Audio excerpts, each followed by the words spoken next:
Hello friends, Ramdhani classes में आप सभी का स्वागत है। बिहार में बिहार पुलिस के बाद फिर से एक बहुत बड़ी बहाली आई है बिहार होमगार्ड की। और इसमें कुल पदों की संख्या 15,000 है। इसमें पद भी जिलावार निकाला गया है और आरक्षण के अनुसार उसका बंटवारा भी किया गया है। यदि कोई अभ्यर्थी इस फॉर्म को भरना चाहते हैं तो वो अपने ज़िला में ही भरेंगे। इसका आवेदन ऑनलाइन भरा जा रहा है। यदि आप एक से अधिक जिला में आवेदन भरते हैं तो आपका आवेदन रद्द कर दिए जाए। और सबसे बड़ी बात यह है कि यदि आप होमगार्ड बन जाते हैं तो आपको बिहार पुलिस में 50% का आरक्षण भी दिया जाएगा। फॉर्म भरने से पहले पूरी प्रक्रिया को अच्छी तरह से समझ लें, क्योंकि गलती करने के बाद इसमें कोई गुंजाइश नहीं मिलेगा। इसमें महिलाओं के लिए भी 36 आरक्षण दिया गया है। इसमें एक और इम्पोर्टेंट बात करें तो अरवल जिला एवं पुलिस जिला नवगछिया तथा बगहा में कोई भी सीट नहीं है। स्वच्छ नामांकन हेतु अर्हता है। अभ्यर्थी बिहार के निवासी होंगे। उनका उम्र दिनांक 1/1/2025 तक सभी वर्गों के पुरुष, महिला एवं थर्ड जेंडर अभ्यर्थियों के लिए न्यूनतम उम्र 19 वर्ष और अधिकतम उम्र 40 वर्ष होना चाहिए। शैक्षणिक योग्यता यानी कि 1/1/2025 तक अभ्यर्थी उच्च माध्यमिक यानी कि इंटरमीडिएट परीक्षा उत्तीर्ण होना चाहिए। शारीरिक मापदंड: ऊंचाई: सभी वर्गों के पुरुष अभ्यर्थियों पूर्णिया एवं कोसी प्रमंडल के जिलों को छोड़कर न्यूनतम ऊंचाई 5 फीट 4 इंच यानी कि 162.56 सेंटीमीटर होनी चाहिए। पूर्णिया एवं कोसी प्रमंडल के जिलों जैसे पूर्णिया, अररिया, किशनगंज, कटिहार, सहरसा, सुपौल एवं मधेपुरा जिला के पुरुष अभ्यर्थियों के लिए न्यूनतम ऊंचाई 5 फीट 2 इंच यानी कि 157.5 सेंटीमीटर होनी चाहिए। सभी वर्गों के महिला अभ्यर्थियों के लिए न्यूनतम ऊंचाई 153 सेंटीमीटर होनी चाहिए। सीना की बात करें तो सभी वर्गों के पुरुष अभ्यर्थियों यानी कि पूर्णिया और कोसी प्रमंडल को छोड़कर बिना फुलाए 31 इंच यानी कि 79 सेंटीमीटर होनी चाहिए। और पूर्णिया और कोसी प्रमंडल में जो भी जिला आते हैं उनके लिए पुरुष अभ्यर्थियों को बिना फुलाए 30 इंच यानी कि 76 सेंटीमीटर होनी चाहिए। महिला अभ्यर्थियों का सीना की माप नहीं किए जाते। थर्ड जेंडर यानी कि ट्रांसजेंडर अभ्यर्थियों के लिए शारीरिक मापदंड एवं शारीरिक दक्षता परीक्षा का मापदंड महिला के समान होंगे। चरित्र की बात करें तो अभ्यर्थियों का नैतिक चरित्र स्वच्छ होना चाहिए। गृह रक्षकों का स्वच्छ नामांकन इस शर्त के साथ किया जाएगा कि अभ्यर्थी कम से कम 3 वर्ष की सेवा गृह रक्षा वाहिनी बिहार में देने पर सक्षम है। यानी कि कोई भी गृह रक्षक अगर बन जाते हैं तो उनको उस विभाग में कम से कम 3 साल का सेवा देना जरूरी है। अब ऑनलाइन आवेदन की बात करें तो ऑनलाइन आवेदन जो है वह 27/3/2025 से 16/4/2025 के मध्य रात्रि तक ऑनलाइन कर सकते। अब परीक्षा शुल्क की बात करें तो परीक्षा शुल्क जो है गैर आरक्षित यानी कि जनरल, आर्थिक रूप से कमजोर वर्ग, पिछड़ा वर्ग और ट्रांसजेंडर और अत्यंत पिछड़ा वर्ग को आवेदन शुल्क के रूप में 200 रुपये देने होंगे। अनुसूचित जाति, अनुसूचित जनजाति एवं सभी वर्ग के महिलाओं के लिए 100 रुपये शुल्क देने होंगे। अब देखेंगे कि गृह रक्षकों के चयन में कौन कौन भाग लेते हैं। इनके चयन में जिला पदाधिकारी जो होते हैं वह अध्यक्ष होते हैं। पुलिस अधीक्षक इसका सदस्य होते हैं। जिला समादेष्टा गृह रक्षा वाहिनी जो होते हैं वह यह सदस्य और सचिव दोनों होते हैं। जिला कल्याण पदाधिकारी भी इसका सदस्य होते हैं। अब बात करते हैं शारीरिक योग्यता या दक्षता परीक्षा। दक्षता परीक्षा जिला स्तर पर आयोजित की जाएगी। इसमें कुल 15 अंक होंगे। शारीरिक दक्षता परीक्षा के दौरान सबसे पहले बायोमेट्रिक रजिस्ट्रेशन का सत्यापन कराया जाएगा। उसके बाद सत्यापन के बाद दौड़ होगा। दौड़ नहीं पूरा करने वाले अभ्यर्थी को असफल घोषित कर दिए जाएंगे और जो अभ्यर्थी दौड़ पूरा करेंगे उनकी ऊंचाई और सीने की माप में भेज दिए जाएंगे। ऊंचाई और सीने में जो अभ्यर्थी सफल होंगे उनको ऊंची कूद, लंबी कूद और गोला फेंक कराया जाएगा और सभी में 5-5 अंक दिए जाएंगे और तीनों यानी कि ऊंची कूद, लंबी कूद और गोला फेंक में 5-5 अंक दिए जाएंगे और इसमें अधिकतम 3-3 मौका दिए जाएंगे। और एक खास बात है कि अभ्यर्थी की शारीरिक परीक्षा निर्धारित तिथि और निर्धारित समय पर ही होंगे। यदि किसी कारणवश वह समय पर नहीं आते हैं, उस डेट में नहीं आते हैं, तो बाद में उनको मौका नहीं दिया जाएगा।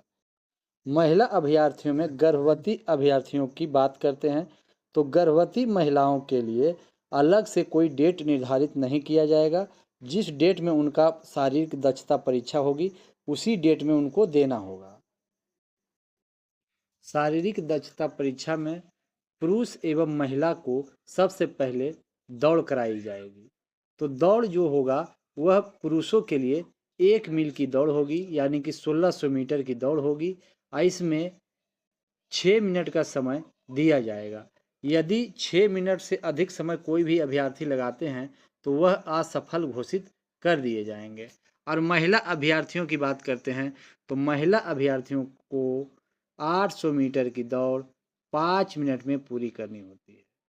यदि 5 मिनट में वह दौड़ पूरा नहीं करेंगे तो उनको असफल घोषित कर दिया जाएगा और इसमें कोई अंक, दौड़ में कोई अंक नहीं दिया जाएगा।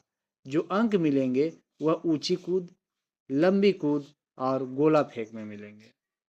पुरुष अभ्यर्थियों की ऊंची कूद की बात करते हैं तो यदि 4 फीट हाई जंप करते हैं तो उनको 1 अंक मिलेगा यानी कि 4 फीट से यदि कम करते हैं तो वह असफल घोषित कर दिए जाते हैं और यदि 4 फीट फांद जाते हैं तो उनको 1 अंक मिलेगा और 4 फीट 3 इंच तक अगर हाई जंप करते हैं तो उनको 2 अंक मिलेगा और 4 फीट 6 इंच यदि हाई जंप करते हैं तो उनको 3 अंक मिलेगा और यदि 4 फीट 9 इंच हाई जंप करते हैं तो उनको 4 अंक मिलेगा और यदि 5 फीट पूरे हाई जंप कर जाते हैं तो उनको 5 अंक मिलेगा।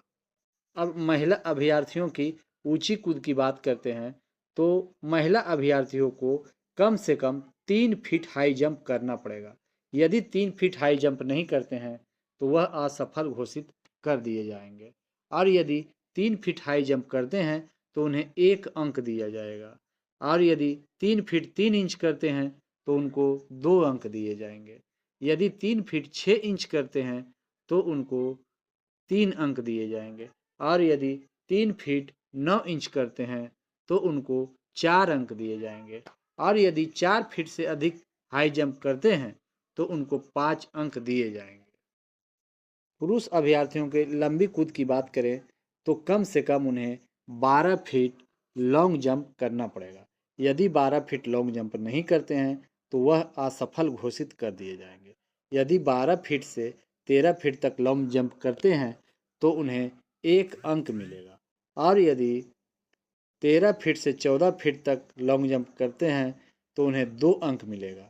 यदि 14 फीट से 15 फीट तक लॉन्ग जंप करते हैं तो उन्हें 3 अंक मिलेगा और यदि 15 फीट से 16 फीट तक लॉन्ग जंप करते हैं तो उन्हें 4 अंक मिलेगा और यदि 16 फीट से अधिक लॉन्ग जंप करते हैं तो उन्हें पूरे 5 अंक मिलेगा। अब गोला फेंक में पुरुष अभ्यर्थियों की बात करते हैं तो 16 पाउंड का गोला होता है और उसे कम से कम 16 फीट फेंकना अनिवार्य होता है। यदि 16 फीट नहीं फेंकते हैं तो वह असफल घोषित कर दिए जाएंगे। यदि 16 फीट से 17 फीट तक गोला को फेंकते हैं तो उन्हें 1 अंक मिलेगा। यदि 17 फीट से 18 फीट तक गोला को फेंकते हैं तो उन्हें 2 अंक मिलेगा। यदि 18 फीट से 19 फीट तक अगर गोला को फेंकते हैं तो उन्हें 3 अंक मिलेगा और यदि 19 फीट से 20 फीट तक गोला को फेंकते हैं तो उन्हें 4 अंक मिलेगा और यदि 20 फीट से अधिक गोला को फेंकते हैं तो उन्हें पूरे 5 अंक मिलेंगे। अब महिला अभ्यर्थियों की लंबी कूद की बात करते हैं। तो महिला अभ्यर्थियों को कम से कम 9 फीट लॉन्ग जंप करना पड़ेगा। यदि 9 फीट लॉन्ग जंप नहीं करते हैं तो उन्हें असफल घोषित कर दिए जाते हैं। यदि 9 फीट से 10 फीट तक लॉन्ग जंप करते हैं तो उन्हें 1 अंक दिए जाएंगे। यदि 10 फीट से 11 फीट तक लॉन्ग जंप करते हैं तो उन्हें 2 अंक दिए जाएंगे। यदि 11 फीट से 12 फीट तक लॉन्ग जंप करते हैं तो उन्हें 3 अंक दिए जाएंगे। यदि 12 फीट से 13 फीट तक लॉन्ग जंप करते हैं तो उन्हें 4 अंक दिए जाएंगे। यदि 13 फीट से अधिक लॉन्ग जंप करते हैं तो उन्हें 5 अंक दिए जाएंगे। अब महिला अभ्यर्थियों की गोला फेंक की बात करते हैं।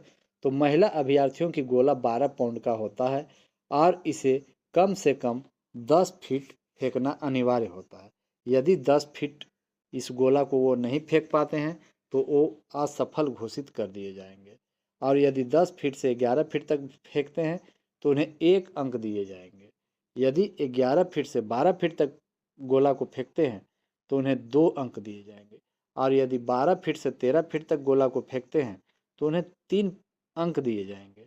और यदि 13 फीट से 14 फीट तक गोला को फेंकते हैं तो उन्हें 4 अंक दिए जाते हैं।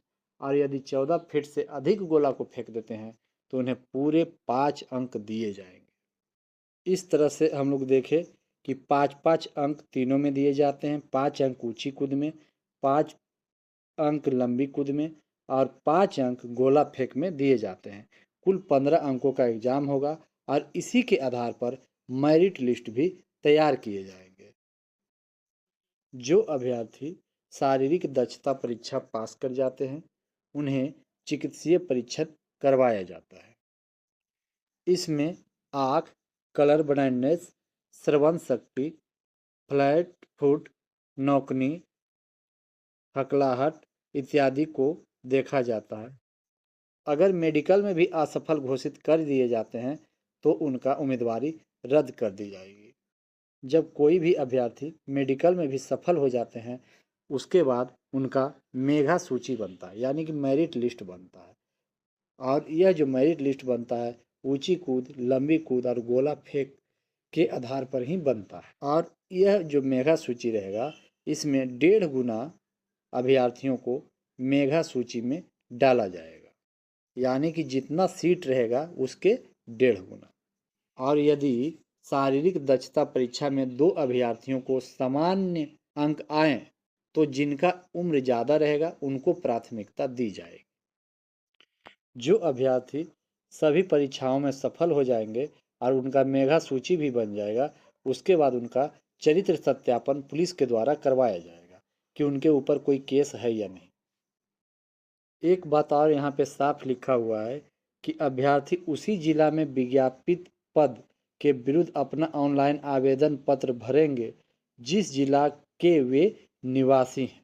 इसके लिए उनको निवास प्रमाण पत्र भी देना होगा। तो अगर वीडियो अच्छा लगता है तो इसको लाइक करें और इस चैनल पे नए हैं तो इस चैनल को सब्सक्राइब करें और अपने दोस्तों के पास ज़रूर शेयर करें ताकि अधिक से अधिक लोगों को जानकारी मिल सके।